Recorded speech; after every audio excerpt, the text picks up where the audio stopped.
सतनाम श्री वाहिगुरु साहिब जी।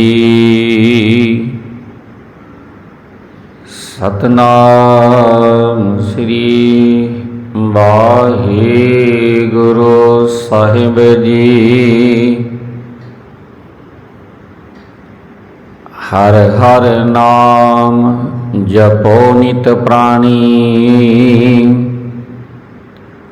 नाम बिहोण त्रिग दे बेगानी।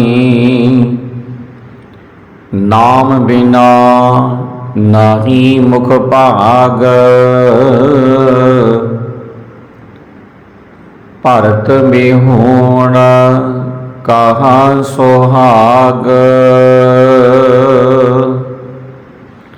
नाम बिसार लगे अनसोए, ताकि आस न पूजै काए। कर कृपा प्रभ अपनी दात, नानक नाम जपै दिन रात।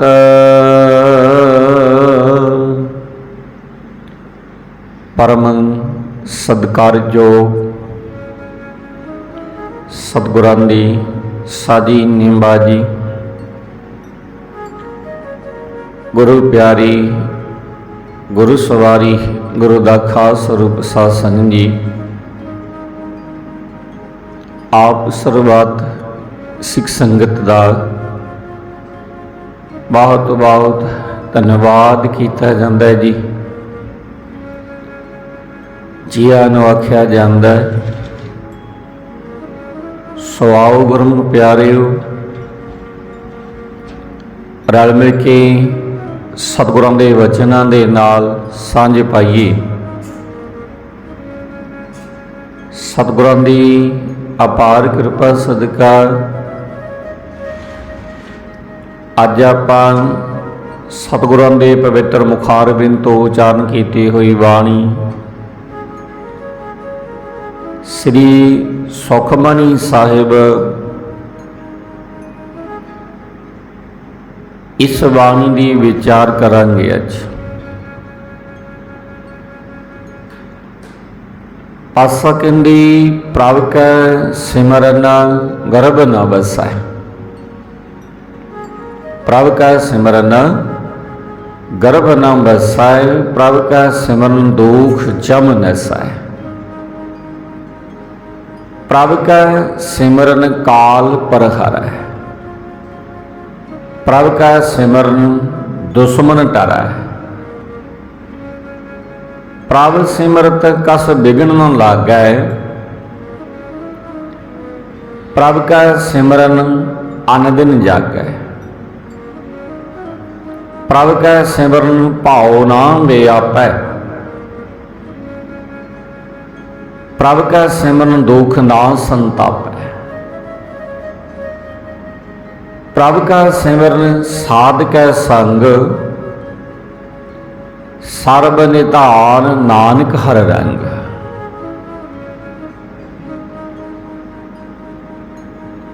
प्रभ कै सिमरन, सिमरन का भाव हुंदा है सिमरन करन नाल, सिमरन दे द्वारा। प्रभ का सिमरन का भाव हुंदा है परमेश्वर का सिमरन करन दे नाल। प्रभ का सिमरन गर्भ ना बसै, गर्भ का भाव हुंदा है मां दे पेट दे विच, जूनां दे विच, जन्म मरण दे गेड़ दे विच। परहर का भाव हुंदा है परे। सतगुरु अर्जन देव महाराज साहिब इन्हां बचनां दी नाल बख्शिश करदे ने। आशा कहंदी परमेश्वर का सिमरन करन दे नाल जीव जन्म मरण दे विच नहीं आउंदा, जन्म मरण दे गेड़ तो दूर हो जाता है। परमेश्वर दी नाम दा सिमरन करन द्वारा जीव जन्म दे विच नहीं आउंदा, जीव दा दुख ते जमां दा डर पट सके नहीं दूर हो जाता है। मौत का भाव परे हट जाता है, विकार रूपी दुश्मन टल जाता है। परमेश्वर नूं सिमरदिआं जिंदगी दे राह दे विच कोई रुकावट पैदा नहीं होती।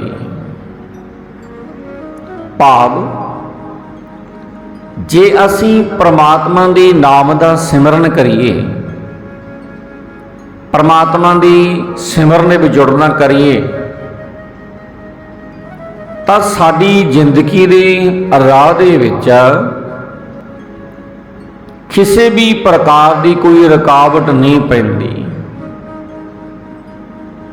क्योंकि परमेश्वर दा सिमरन करन दे नाल मनुख हर वेले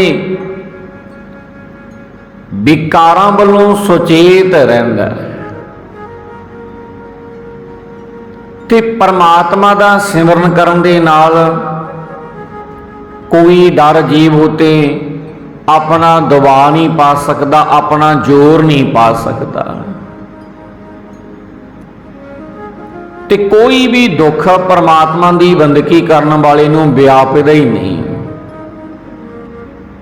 भाव जिंदगी में दुख जरूर आउंदे ने, पर वो दुख महसूस नहीं होंदे। अकाल पुरख दा सिमरन गुरमुख दी संगत विच मिलदा है।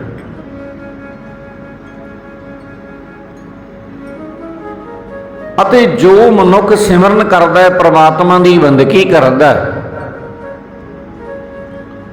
उसनूं ही नानका अकाल पुरख दे प्यार दे विच ही दुनिया दे सारे खजाने प्रतीत होंदे ने।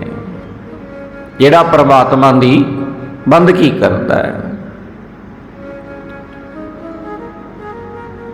प्रभ कै सिमरन रिद सिद्ध नौ निध। प्रभ कै सिमरन ज्ञान ध्यान तत बुद्ध। प्रभ कै सिमरन जप तप पूजा। प्रभ कै सिमरन बिनसै दूजा। प्रभ कै सिमरन तीर्थ इशदानी। प्रभ का सिमरन दरगह मानी। प्रभ का सिमरन होए सो भला। प्रभ का सिमरन सुफल भला। से सिमराजिन आप सिमराए। नानक ताकै लागू पाए। सतगुरु अर्जन देव महाराज साहिब इन्हां वचनां दे नाल बख्शिश करदे ने। पातशाह कहंदे प्रभ का सिमरन रिद सिद्ध नौ निध।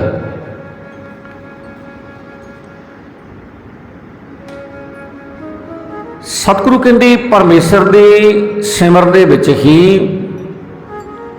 सारियां रिधियां सिद्धियां ते नौ खजाने ने। परमेश्वर दे सिमरन दे विच ही सारियां रिधियां सिद्धियां ते नौ खजाने ने। परमेश्वर दे सिमरन दे विच ही ज्ञान सुरत दा टिकाओ, जग दे मूल परमात्मा दी समझ वाली बुद्धि है। जे परमात्मा दे सिमरन दे विच जुड़े रहिए, परमात्मा दे सिमरन दे विच ही जाप ताप देव पूजा ने। सारे जप तप दी फल, देवतियां दी पूजा ਸਾਰੇ ਕੁਝ परमात्मा ਦੇ ਸਿਮਰਨ ਦੇ ਵਿੱਚ ਮਿਲਦਾ ਹੈ, क्योंकि सिमरन करने दे नाल परमेश्वर तो बिना किसी होर उस वर्गी हस्ती की होंद का ख्याल ही दूर हो जाता है। ते सिमरन करने दे नाल आत्मक तीर्थ का इशनान करने वाला हो जाइदा। ये परमात्मा की बंदगी करिए ना, सिमरन करिए तो सारे तीर्थों का फल सतगुरु अर्जन देव महाराज कहते घर बैठिया ही प्राप्त हो जाता है। प्रभ का सिमरन तीर्थ स्नानी, प्रभ का सिमरन दरगह बानी। परमेश्वर के सिमरन करके सारे तीर्थों के इशनान हो जाते हैं। भाव बाहर जाने की कोई लोड़ नहीं, घर बैठिया ही सारे तीर्थों के इशनान का फल मिल जाता है जे परमात्मा की बंदगी करते रहिए। ते सत्संग जी एक जैत नामे सेठ ना पटना साहब विखे रहिंदा सी। एक सेठ सी, उहदा नाम सी जैत, ते वो पटना साहब दे विच रहिंदा सी। ते जिहड़ा कोई राही पांधी आउंदा आए गई दी बड़ी वो सेवा करदा हुंदा सी। सत्संग जी बड़े प्यार दे नाल सेवा करदा हुंदा सी आए गए दी। ते उहदा एक नितनेम भी सी, ते वो अमृत वेले उठ के ना भजन पाठ भी बहुत करदा सी। भजन पाठ भी बहुत करिया करदा सी वो, ते सतसंगत भी करदा हुंदा सी। सतसंगी बहुत सी। सत्संग जी जिस वेले सतगुरु तेग बहादुर महाराज साहिब पटना साहब विखे पुजे न, तो संगतां ने खुले दर्शन दीदारे किए सतगुरु तेग बहादुर महाराज साहब जी दे। जदों सतगुरु तेग बहादुर महाराज दे दर्शन दीदारे कर रहे ने, ते उसी वेले कई लोगों ने इकट्ठे होके ना उस सेठ की शिकायत सतगुरु तेग बहादुर महाराज जी नूं कर दी। कहने लगे, सतगुरु जी ये जैत सेठ कुंड दे विच नहाउंदा ते ये गंगा ते इशनान नहीं करता, गंगा ते इशनान करने वास्ते नहीं जाता। असीं इसनूं बहुत कह रहे हैं, ये साडे आखे नहीं लगता। इसनूं आप कहो कि ये गंगा ते इशनान करके आया करे। इनू आप जी कहना करो इस सेठ नूं। गरीब निवास मेहरां दे साईं सतगुरु तेग बहादुर महाराज जी ने उस श्रद्धालु प्रेमी दी सतसंग का करने वाले दी महिमा नूं प्रगट करने वास्ते, उस सेठ दी महिमा नूं प्रगट करने वास्ते सतगुरु तेग बहादुर महाराज ने सारे लोगों को कहा जिन्हों ने शिकायत की सी कि भाई अज दी रात तुसी साडे कोले ठहर के ना ते अमृत वेले उठ के वेखियो। सतगुरु कहते अज दी रात साडे कोले रहियो ते अमृत वेले उठ के वेखियो। फिर सतगुरु तेग बहादुर महाराज की आग्या मन के ਉਹ ਸਾਰੇ ਲੋਕ ਜਿਨ੍ਹਾਂ ਨੇ ਸ਼ਿਕਾਇਤ ਕੀਤੀ ਸੀ ਸੇਠ ਦੀ, ਰਾਤ ਨੂੰ ਠਹਿਰ ਪਏ ਸਾਧ ਸੰਗਤ ਜੀ। ਪ੍ਰਸਾਦਾ ਪਾਣੀ ਛਕਿਆ, ਆਰਾਮ ਕੀਤਾ, ਸੌਂ ਗਏ। ਜਿਸ ਵੇਲੇ ਅੰਮ੍ਰਿਤ ਵੇਲਾ ਹੋਇਆ ਨਾ, ਤੇ ਸਤਿਗੁਰੂ ਤੇਗ ਬਹਾਦਰ ਮਹਾਰਾਜ ਜੀ ਨੇ ਸਾਰਿਆਂ ਨੂੰ ਉਠਾ ਦਿੱਤਾ ਵੀ ਉਠੋ ਭਾਈ, ਅੰਮ੍ਰਿਤ ਵੇਲਾ ਹੋ ਗਿਆ। ਤੇ ਉੱਠ ਕੇ ਵੇਖੋ ਵੀ ਜਿਹੜੇ ਰਾਤ ਨੂੰ ਕਿਹਾ ਸੀ ਨਾ ਵੀ ਇੱਥੇ ਰਹਿ ਕੇ ਵੇਖਿਓ, ਤੇ ਅੱਜ ਉੱਠ ਕੇ ਵੇਖਿਓ। ਸਤਿਗੁਰੂ ਤੇਗ ਬਹਾਦਰ ਮਹਾਰਾਜ ਦੀ ਜੋ ਸਾਰਿਆਂ ਨੂੰ ਉਠਾ ਦਿੱਤਾ, ਸਤਿਗੁਰੂ ਤੇਗ ਬਹਾਦਰ ਮਹਾਰਾਜ ਨੇ ਵੀ ਉੱਠ ਕੇ ਵੇਖੋ। ਤੇ ਕਹਿੰਦੇ ਇੱਕ ਦਿਨ ਇਤਨੇ ਸਮੇਂ ਵਾਸਤੇ ਨਾ ਉਸ ਅੰਮ੍ਰਿਤ ਵੇਲੇ ਇੱਕ ਗਊ ਆਈ। ਕਹਿੰਦੇ ਇਤਨੇ ਨੂੰ ਇੱਕ ਗਊ ਆਈ। ਉਸ ਗਊ ਨੇ ਆਪਣੇ ਮੂੰਹ ਦੇ ਵਿੱਚੋਂ ਪਾਣੀ ਕੱਢ ਕੇ ਉਹ ਕੁੰਡ ਭਰਤਾ ਜਿੱਥੇ ਇਹ ਜੈਤ ਨਾਮੇ ਸੇਠ ਰੋਜ਼ ਨਹਾਉਂਦਾ ਹੁੰਦਾ ਸੀ। ਉਸ ਗਾਂ ਨੇ ਉਹ ਭਰਤਾ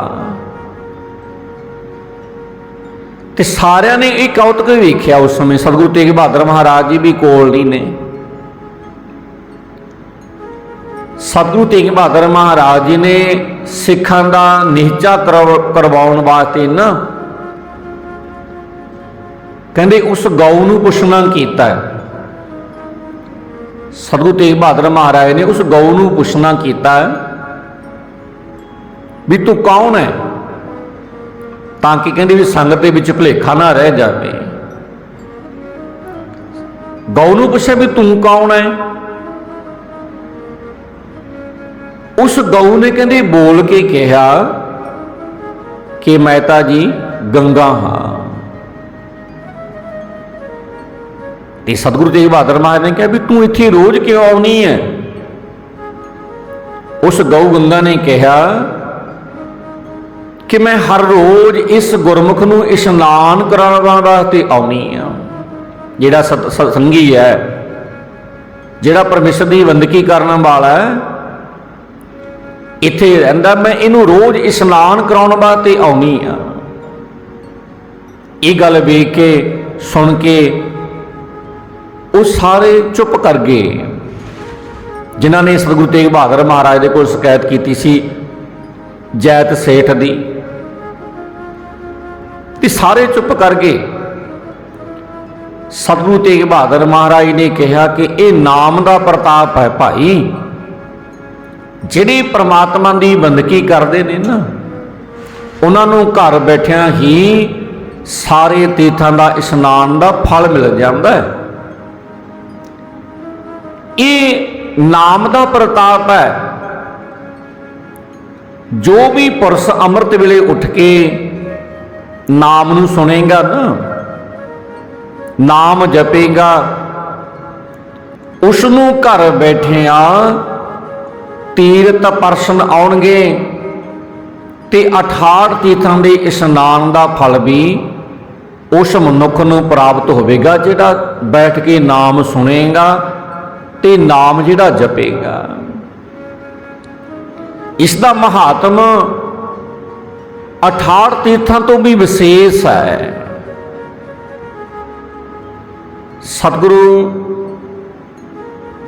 ਆਪਣੀ ਬਾਣੀ ਦੇ ਵਿੱਚ ਵੀ ਜ਼ਿਕਰ ਕਰਦੇ ਨੇ ਤੇ ਭਾਈ ਗੁਰਦਾਸ ਜੀ ਵੀ ਜ਼ਿਕਰ ਕਰਦੇ ਨੇ ਕਿ ਜੈਸੇ 68 ਤੀਰਥ ਪਰਸ ਕੀਓ, जुग चार चढ़ियो कैलाश रहियो, जैसे लाख बार कुरुक्षेत्र में असमेत जग अभंग ठहियो, जैसे कोट वर्ष तप उर्द मुखी बैसंतर में तन दाह दहियो, पुन अमृत नाम विशेष इति जिन्हें एक बार श्री वाहिगुरु कहियो। आ महात्म है। जे असी अपना कुछ ना कुछ समा कढ़ के अपनी रसना के द्वारा वाहिगुरु वाहिगुरु बोलीए ना, तो सानू ਬਹੁਤ ਕੁਝ ਪ੍ਰਾਪਤ ਹੋ ਜਾਂਦਾ ਹੈ। ਭਾਈ ਗੁਰਦਾਸ ਜੀ ਦੱਸਦੇ ਨੇ, ਕਹਿੰਦੇ ਬਸੇ ਸਾਰੀਆਂ ਤੀਰਥਾਂ ਦੇ ਇਸ਼ਨਾਨਾਂ ਦੇ ਨਾਲੋਂ ਪਰਮਾਤਮਾ ਦਾ ਨਾਮ ਜਪਣਾ। ਜੇ ਰਸਨਾ ਸਾਡੀ ਵਾਹਿਗੁਰੂ ਵਾਹਿਗੁਰੂ ਜਪਦੀ ਹੈ ਨਾ, ਜੇ ਅਸੀਂ ਇੱਕ ਵਾਰੀ ਵੀ ਵਾਹਿਗੁਰੂ ਕਹਿ ਲਈਏ ਤੇ ਸਾਨੂੰ ਉਹਦਾ ਵੀ ਫਲ ਪ੍ਰਾਪਤ ਹੁੰਦਾ ਹੈ। 68 ਤੀਰਥਾਂ ਨੂੰ ਵੀ ਇਸ਼ਨਾਨ ਕਰਵਾ ਦਿੰਦਾ ਹੈ। 68 ਤੀਰਥਾਂ ਨੂੰ ਵੀ ਇਸ਼ਨਾਨ ਕਰਵਾ ਦਿੰਦਾ ਹੈ, ਭਾਵ ਪਰਮਾਤਮਾ ਦਾ ਨਾਮ ਮਨੁੱਖ ਨੂੰ ਪਵਿੱਤਰ ਕਰ ਦਿੰਦਾ ਹੈ। ਕਿਉਂਕਿ ਸੰਸਾਰੀ ਜੀਵ ਕਈ ਤਰ੍ਹਾਂ ਦੇ ਸਲ ਫਰੇਬ ਕਰਕੇ ਪਾਪ ਵਿਸ਼ਿਟ ਅੰਤਹਿ ਕਰਨ ਵਾਲੇ ਹੁੰਦੇ ਨੇ, ਤੇ ਉਹ ਤੀਰਥਾਂ ਪਰ ਇਸ਼ਨਾਨ ਕਰਕੇ ਆਪਣੇ ਪਾਪਾਂ ਨੂੰ ਦੂਰ ਕਰ ਜਾਂਦੇ ਨੇ, ਤੇ ਤੀਰਥਾਂ ਦੇ ਪਾਪਾਂ ਨੂੰ ਮਹਾਤਮਾ ਦੂਰ ਕਰਦੇ ਨੇ। ਤੇ ਵਾਹਿਗੁਰੂ ਦਾ ਸਿਮਰਨ ਕਰਕੇ ਪਰਲੋਕ ਦਰਗਾਹ ਦੇ ਵਿੱਚ ਜਾ ਕੇ ਇਹ ਜੀਵ ਆਪਣੀ ਇੱਜ਼ਤ ਪਾਉਂਦਾ ਹੈ। ਪ੍ਰਭ ਕਾ ਸਿਮਰਨ ਤੀਰਥ ਇਸ਼ਨਾਨੀ, ਪ੍ਰਭ ਕਾ ਸਿਮਰਨ ਦਰਗਹਿ ਮਾਨੀ। ਪਰਮੇਸ਼ਰ ਦੇ ਸਿਮਰਨ ਕਰਕੇ ਸਾਰੇ ਤੀਰਥਾਂ ਦੇ ਇਸ਼ਨਾਨ ਹੋ ਜਾਂਦੇ ਨੇ। ਪ੍ਰਭ ਕਾ ਸਿਮਰਨ ਤੀਰਥ ਇਸ਼ਨਾਨੀ ਭਾਵ ਜਿਹੜਾ ਪਰਮਾਤਮਾ ਦੀ ਬੰਦਗੀ ਕਰਦਾ ਹੈ, ਉਹਨੂੰ ਕਿਤੇ ਵੀ ਬਾਹਰ ਜਾਣ ਦੀ ਲੋੜ ਨਹੀਂ, ਘਰ ਬੈਠਿਆਂ ਹੀ ਸਾਰੇ ਤੀਰਥਾਂ ਦੇ ਇਸ਼ਨਾਨ ਦਾ ਉਸ ਮਨੁੱਖ ਨੂੰ ਫਲ ਪ੍ਰਾਪਤ ਹੋ ਜਾਂਦਾ ਹੈ, ਜਿਹੜਾ ਆਪਣੇ ਘਰੇ ਬੈਠ ਕੇ ਪਰਮਾਤਮਾ ਦੀ ਬੰਦਗੀ ਕਰਦਾ ਹੈ, ਪਰਮਾਤਮਾ ਦਾ ਜਿਹੜਾ ਨਾਮ ਜਪਦਾ ਹੈ। ਤੇ ਸਿਮਰਨ ਕਰਨ ਦੇ ਨਾਲ ਤੀਰਥਾਂ ਦਾ ਇਸ਼ਨਾਨ ਕਰਨ ਵਾਲਾ ਹੋ ਜਾਈਦਾ ਹੈ, ਤੇ ਪਰਮਾਤਮਾ ਦੀ ਬੰਦਗੀ ਦੇ ਕਰਨ ਨਾਲ ਦਰਗਾਹ ਦੇ ਵਿੱਚ ਉਸ ਮਨੁੱਖ ਨੂੰ ਇੱਜ਼ਤ ਮਿਲਦੀ ਹੈ। ਜਗਤ ਵਿੱਚ ਜੋ ਹੋ ਰਿਹਾ ਭਲਾ ਪ੍ਰਤੀਤ ਹੋ ਰਿਹਾ ਹੈ, ਤੇ ਮਨੁੱਖਾ ਜਨਮ ਦਾ ਉੱਚਾ ਮਨੋਰਥ ਸਤਿਗੁਰੂ ਅਰਜਨ ਦੇਵ ਮਹਾਰਾਜ ਕਹਿੰਦੇ ਸਿੱਧ ਹੋ ਜਾਂਦਾ ਹੈ। ਨਾਮ ਉਹੀ ਸਿਮਰਦੇ ਨੇ, ਪਰਮਾਤਮਾ ਦੀ ਬੰਦਗੀ ਉਹੀ ਕਰਦੇ ਨੇ ਜਿਨ੍ਹਾਂ ਨੂੰ ਪਰਮੇਸ਼ਰ ਆਪ ਪ੍ਰੇਰਦਾ ਹੈ, ਜਿਨ੍ਹਾਂ ਤੋਂ ਆਪਣੀ ਭਗਤੀ ਆਪ ਕਰਵਾਉਂਦਾ ਹੈ। ਤਾਂ ਤੇ ਆਖੇ ਨਾਨਕ ਮੈਂ ਉਹਨਾਂ ਸਿਮਰਨ ਕਰਨ ਵਾਲਿਆਂ ਦੇ ਪੈਰੀ ਲੱਗਾ, ਉਹਨਾਂ ਦੇ ਪੈਰਾਂ ਨੂੰ ਚੁੰਮਾਂ। ਸਤਿਗੁਰੂ ਅਰਜਨ ਦੇਵ ਮਹਾਰਾਜ ਕਹਿੰਦੇ ਜਿਹੜੇ ਸਵਾਸ ਦੇ ਨਾਲ ਪਰਮਾਤਮਾ ਦੀ ਬੰਦਗੀ ਕਰਦੇ ਨੇ। ਆ ਮਹਾਤਮ ਹੈ ਸਤਿਗੁਰਾਂ ਦੇ ਪਵਿੱਤਰ ਨਾਮ ਦਾ, ਜਿਹੜੇ ਪਰਮਾਤਮਾ ਦੀ ਬੰਦਗੀ ਕਰਨ ਵਾਲੇ ਨੇ। ਤੇ ਇੱਥੇ ਅੱਜ ਆਪਾਂ ਸਮਾਪਤੀ ਕਰ ਦਾਂਗੇ। ਕੱਲ ਤੋਂ ਫੇਰ ਅਗਲੇ ਵਚਨਾਂ ਦੇ ਨਾਲ ਜੁੜਾਂਗੇ। ਇੱਥੋਂ ਤੱਕ ਸਤਿਗੁਰਾਂ ਦੇ ਵਚਨ ਸਾਂਝੇ ਕਰਦਿਆਂ ਤੋਂ ਬਹੁਤ ਸਾਰੀਆਂ ਭੁੱਲਾਂ ਚੁੱਕਾ ਰਹਿ ਗਈਆਂ ਹੋਣਗੀਆਂ, ਜੋ ਆਪ ਜੀ ਦੇ ਧਿਆਨ ਵਿੱਚ ਆਈਆਂ ਹੋਣਗੀਆਂ। ਸਾਰੀਆਂ ਹੋਈਆਂ ਭੁੱਲਾਂ ਦੀ ਖਿਮਾ ਭਾਈ ਸੰਗਤ ਬਖਸ਼ਣਯੋਗ ਹੈ।